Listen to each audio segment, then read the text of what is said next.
जय भीम दोस्तों। आज का सेशन बहुत लंबा होगा, लेकिन कुछ ज़रूरी बातें आज होंगी जो बसपा और समाजवादी पार्टी के बीच इस समय उठापटक जो चल रही है उसको लेकर के आज चर्चा हो रही है। बहुत ही लंबी चर्चा है और काफ़ी अहम चर्चा भी है। सपा प्रमुख अखिलेश यादव जी से एक पत्रकार ने सवाल कर दिया, क्या इंडिया गठबंधन में बसपा की एंट्री होगी? तो अखिलेश यादव का बयान आया कि बसपा के गठबंधन में शामिल होने के सवाल पर उन्होंने कहा कि चुनाव बाद उनकी जिम्मेदारी कौन लेगा। यानी उनका साफ तौर पर कहना था कि बसपा सुप्रीमो बहन मायावती जी अगर इंडिया गठबंधन में आती हैं तो उसके बाद जीतने या हारने की तो बात ही अलग है, लेकिन उसके बाद अगर वो बाहर चली जाती हैं तो उसकी गारंटी कौन लेगा, या वो कहना चाह रहे थे। लेकिन बसपा और सपा 2019 में गठबंधन एक बार कर चुके हैं जो विफल रहा। बसपा को 10 सीटें मिली, समाजवादी पार्टी को 5 सीटें मिली, लेकिन कोई मायने नहीं रहा क्योंकि भाजपा की इतनी सीटें अधिक थीं कि इससे 10, 15, 20, 25 सीटों का कोई मतलब ही नहीं बचा कि विपक्ष कितनी जीत रहा है। पूर्ण बहुमत के साथ भारतीय जनता पार्टी सरकार में थी। इसके बावजूद बसपा सुप्रीमो बहन मायावती जी और सपा प्रमुख श्री अखिलेश यादव जी दोनों लोगों के बीच क्या हुआ क्या नहीं हुआ, दोनों लोग अलग हो गए और उसके बाद 2022 का चुनाव भी अलग तरीके से लड़ा। लेकिन लोकसभा का चुनाव जैसे जैसे नज़दीक आ रहा है वैसे वैसे दोनों के बीच क्रिया प्रतिक्रिया विपक्ष आपस में ही उलझा हुआ है। बहन कुमारी मायावती जी ने अभी कुछ ही दिनों पहले कहा था कि मैं गठबंधन में शामिल नहीं हूँ, तो बहुजन समाज पार्टी के खिलाफ उलूल जुलूल बातें ना करें या गलत तरीके से बयान बसपा के खिलाफ ना करें। तो फिर भी श्री अखिलेश यादव जी बहुजन समाज पार्टी के खिलाफ क्यों इतना गलत बोलते हैं? वैसे राजनीतिक दृष्टि से कभी भी किसी को ज़रूरत पड़ जाए, या बहन कुमारी मायावती जी ने कहा था कि राजनीति में कभी भी किसी भी व्यक्ति को ज़रूरत पड़ सकती है, और ऐसा ना बोलें कि भविष्य में एक दूसरे से चेहरा मिलाने पर भी अपने आप में शर्मिंदगी महसूस हो। राजनीति में कभी ना कभी कहीं ना कहीं किसी भी मोड़ पर लोगों का मिलना जुलना होता है, किसी पार्टी में या किसी भी फंक्शन में या कहीं भी। लेकिन बहन कुमारी मायावती जी ऐसे कहीं नहीं जाती हैं, ना मंदिर जाती हैं ना मस्जिद जाती हैं, और बौद्ध धर्म को मानवता की दृष्टि से मानने पर भी वो कभी बुद्ध भगवान या बौद्ध स्तूप में नहीं जाती हैं, क्योंकि वह इंसान को इंसान के नज़रिए से देखती हैं और धार्मिक दृष्टि से वह किसी भी व्यक्ति को भगवान के तौर पर नहीं, हाँ ये है कि वो इंसानियत के तौर पर इंसान के लिए कुछ करना चाहती हैं। अंधविश्वास से को दूर करना चाहती हैं, जिसे अखिलेश यादव बढ़ावा देना चाहते हैं, अंधविश्वास को। अखिलेश यादव जी बहन कुमारी मायावती जी पर टिप्पणी गलत करने के बाद उसके बाद बहन कुमारी मायावती जी ने उस पर जवाब भी दिया कि आने वाले समय में गठबंधन होने जा रहा है और बीजेपी से मुकाबला सिर्फ और सिर्फ बसपा ही कर सकती है। इस बात को समाजवादी पार्टी ध्यान में रखे। बहुजन समाज पार्टी की बहन कुमारी मायावती जी ने अखिलेश यादव को नसीहत दी कि अपनी सरकार की खासकर दलित विरोधी रही आदतों, नीतियों एवं कार्यशैली आदि से मजबूर सपा प्रमुख द्वारा बीएसपी पर अनर्गल तंज कसने से पहले उन्हें अपने गिरेबान में भी झांक कर जरूर देख लेना चाहिए कि उनका दामन भाजपा को बढ़ाने व उनसे मेल जोल के मामले में कितना दागदार है। साथ ही तत्कालीन सपा प्रमुख द्वारा भाजपा को संसदीय चुनाव जीतने से पहले व उपरांत आशीर्वाद दिए जाने को कौन भुला सकता है, और फिर भाजपा सरकार बनने पर उनके नेतृत्व में सपा नेतृत्व का मिलना जुलना जनता कैसे भूल सकती है। ऐसे में सपा सांप्रदायिक ताकतों से लड़े तो यह उचित होगा।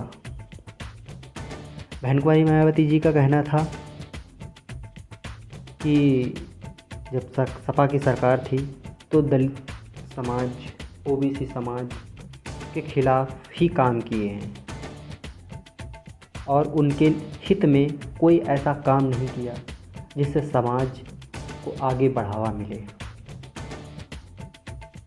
बहुजन समाज पार्टी के द्वारा किए गए कामों को भी दरकिनार किया गया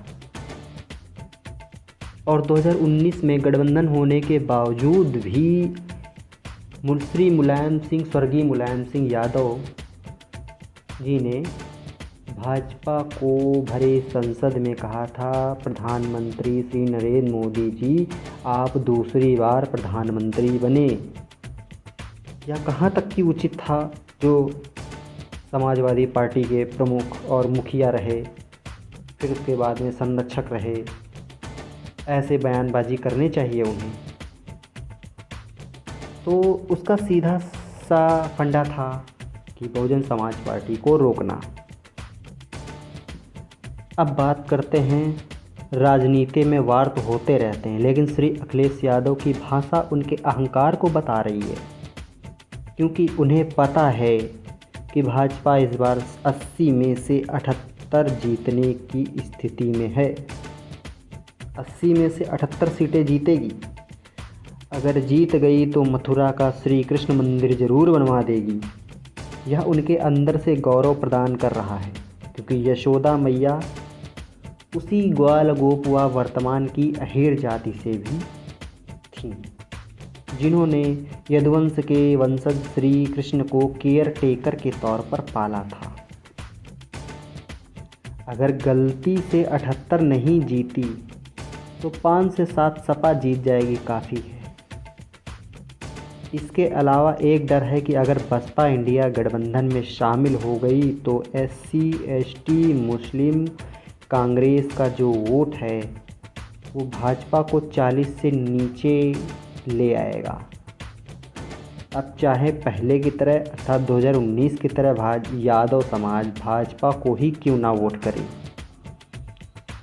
अखिलेश यादव जी के हाथों में दोनों हाथों में लड्डू है, इसलिए उन्हें कोई चिंता नहीं है, लेकिन बसपा को शामिल ना करना पड़ जाए इसलिए भाजपा के इशारे पर अहंकार में बसपा का पर हमलावर है। क्योंकि बसपा अगर इस गठबंधन में कुछ नहीं तो कम से कम 30 से 35 सीटें तो जीतेगी, क्योंकि मुस्लिम समाज को विश्वास है कि दलित, मुस्लिम और कांग्रेस का वोटर अगर मिल जाए तो बात बन जाएगी। क्योंकि SC बाहुल्य और मुस्लिम बाहुल्य समझ रहा है कि SC और मुस्लिम और OBC के मिलने से ही भारतीय जनता पार्टी को हराया जा सकता है।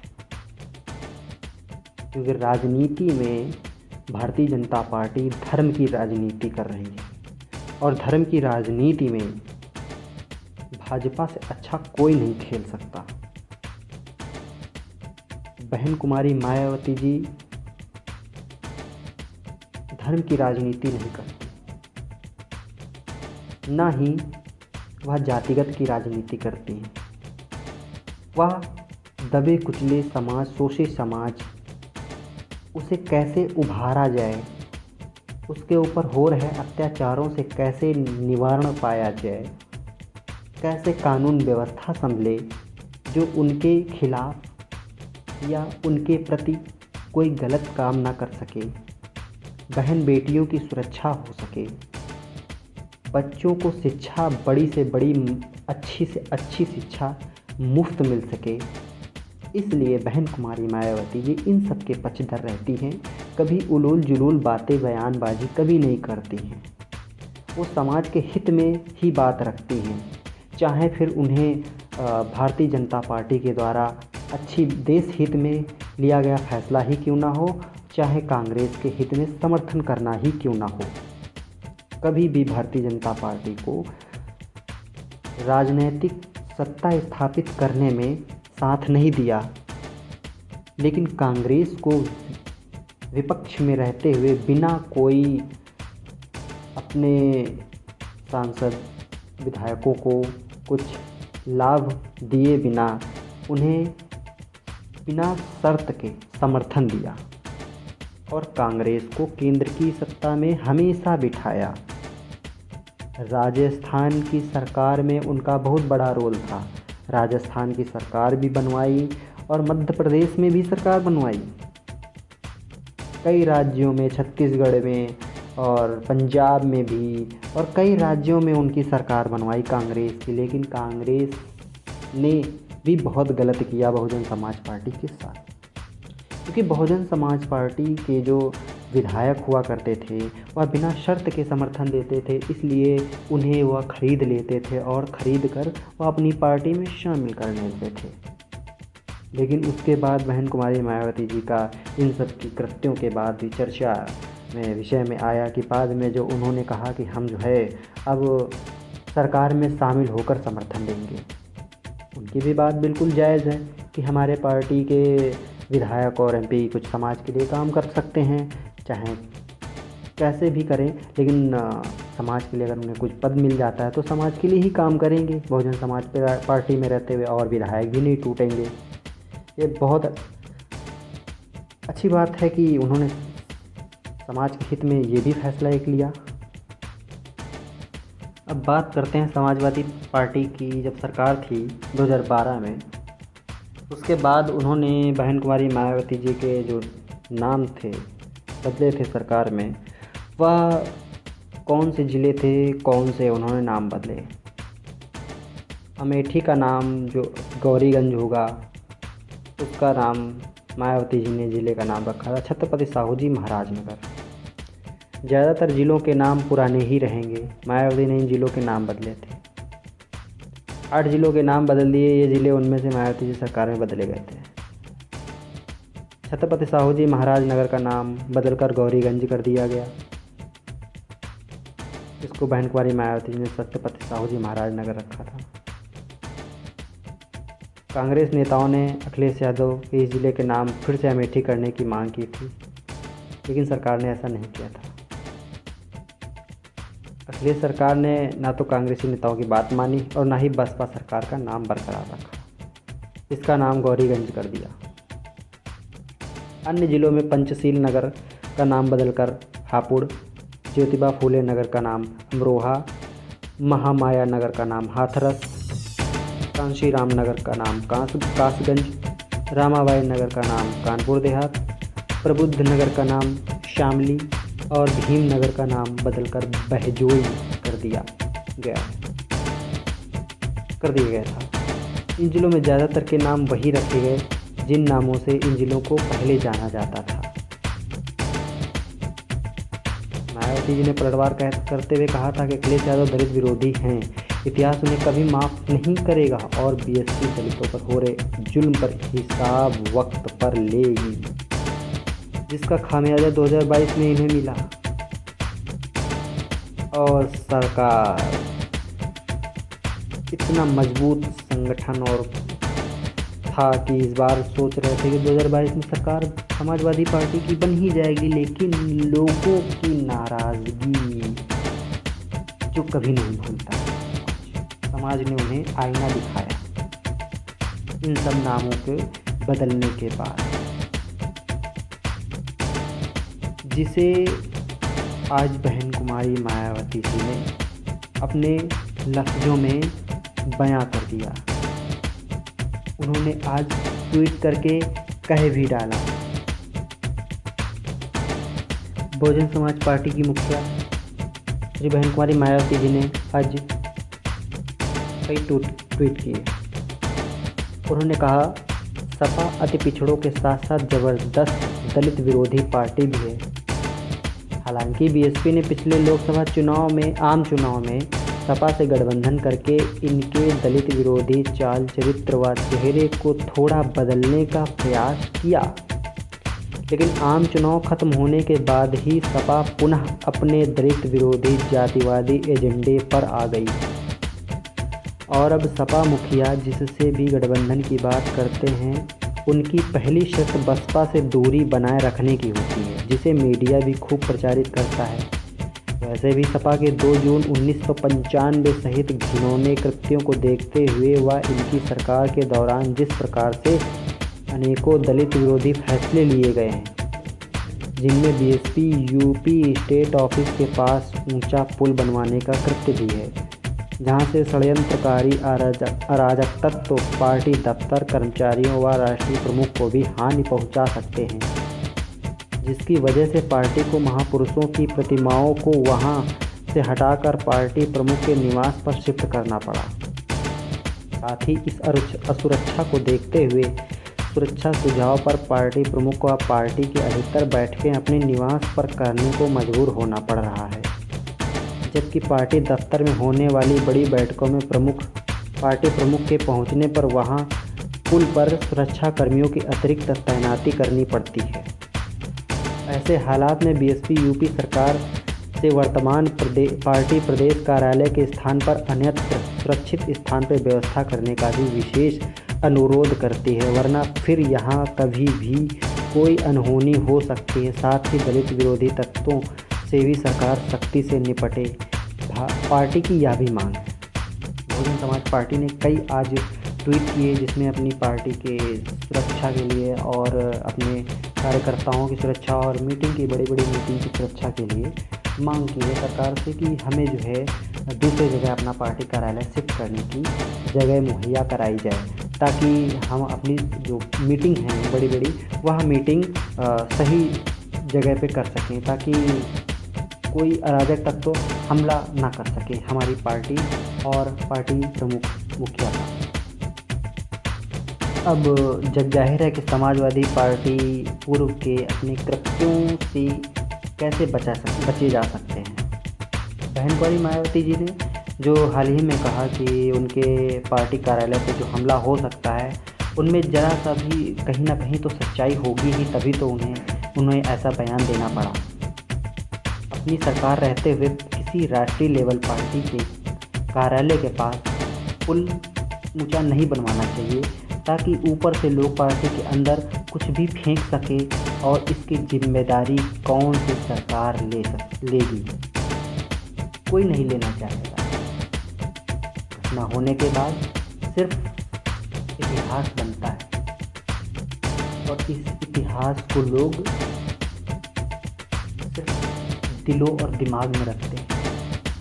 फिर पछतावा करने से कुछ होता ही नहीं है।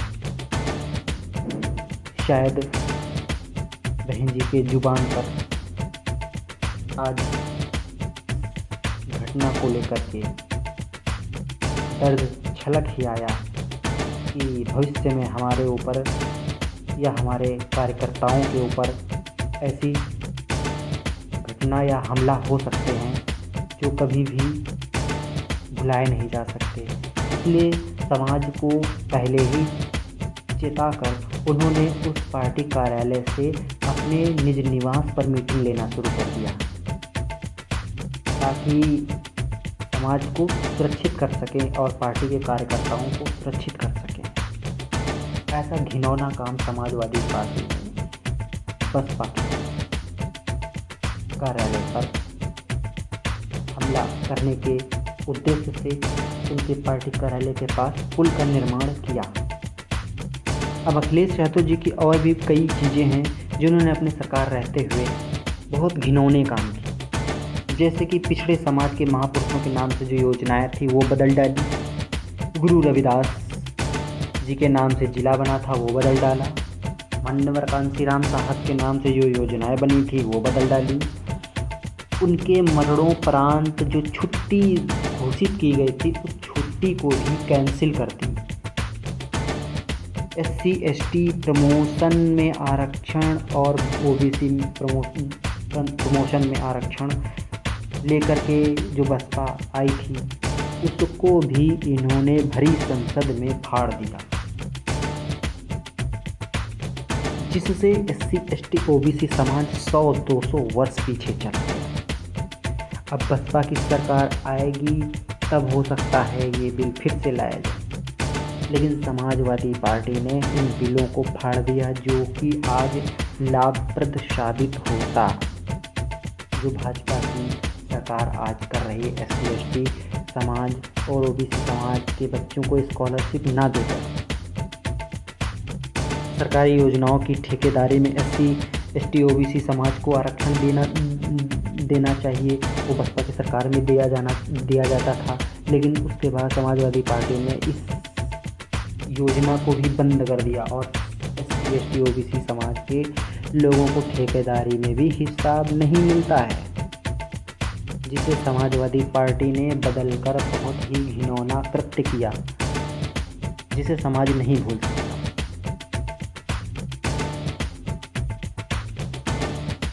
जो हो सकता है वो सभी कुछ किया, जिससे अनुसूचित जाति फिर से दरिद्रता में चली जाए।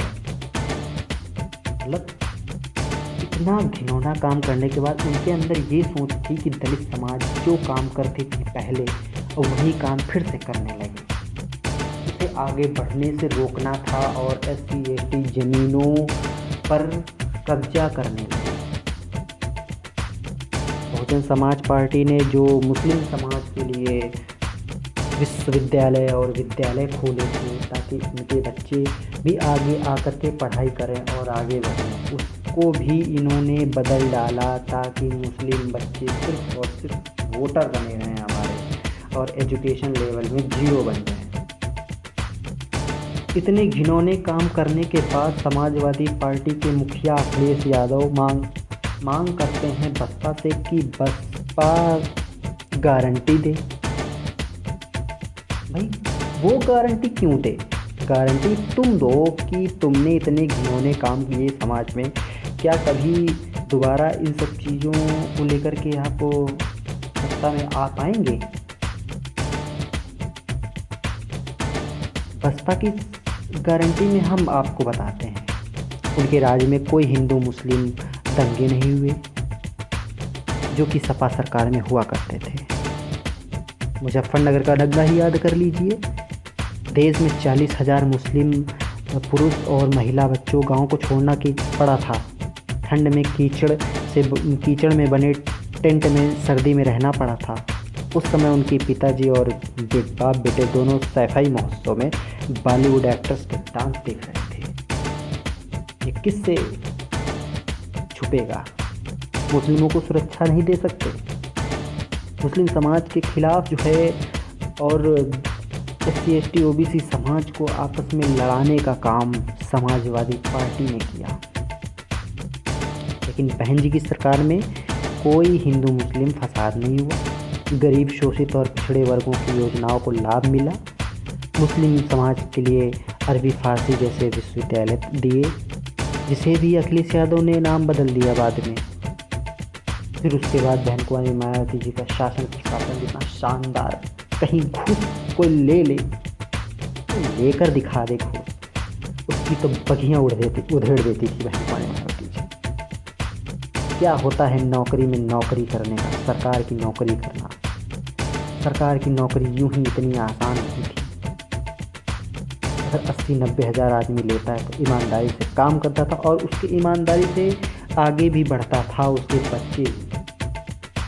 उन सभी के लिए, उन गरीब वर्गों के लिए कभी कहीं घूस नहीं देते थे और सीधे सीधे काम होते थे अच्छे से। लेकिन अखिलेश यादव की सरकार जब वैसे ही आई, घूस लेना, डकैती करना, चोरी करना, चकारी करना, मक्कारी करना, बलात्कार करना, लड़कियों को उठवा लेना, औरतों से शोषण करना, ये सारे काम समाजवादी सरकार में होते थे। लेकिन बहन कुमारी मायावती जी का शानदार शासन की वजह से उत्तर प्रदेश जैसा उत्तर प्रदेश बन पाया। उत्तर प्रदेश को इतने शानदार पार्क बना दिए कि उत्तर प्रदेश विश्व में प्रसिद्ध हो गया। जहाँ कीचड़ हुआ करता था वहाँ पर कमल खिला दिया। अब पार्टी से मत जोड़ लेना, कमल खिला दिया। उत्तर प्रदेश को चमका दिया, इसका मतलब होता है। बहुजन समाज पार्टी ने सर्व समाज के लिए काम किया। इसमें किसी भी समाज की कोई नाराज़गी नहीं, आज भी कोई नाराज़गी नहीं लोगों की। कहते हैं कि बहुजन समाज पार्टी हमारी पहली पसंद है। प्रशासन में, काम करने में, उत्तर प्रदेश को आगे बढ़ाने में, विश्वविद्यालय में बनाने में, स्कूल बनाने में, शिक्षा को आगे बढ़ाने में बहन कुमारी मायावती जी का शासन स्वर्णिम युग रहा। हजारों हजारों वर्षों बाद ऐसा युग आता है जो कि बहन कुमारी मायावती जी के रहते हुए इतना अच्छा कार्यकाल हमें लग रहा है कभी किसी सीएम या देश के किसी मुख्यमंत्री ने नहीं दिया होगा, जैसा उन्होंने अपने कार्यकाल में किया।